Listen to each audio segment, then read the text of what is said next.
Probably get a quick out of this one.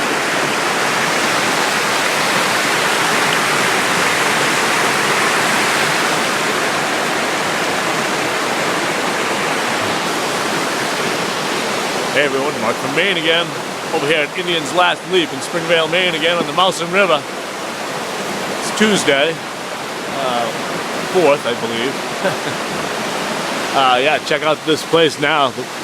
This is just after we've had lots of rain. My son Trevor, if you look at this, this is Indian's Last Leap right now. You wouldn't want to jump in there right now. Maybe if it was 90 degrees, but...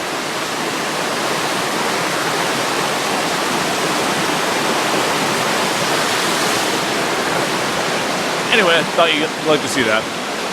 Talk to you all again sometime. Bye now.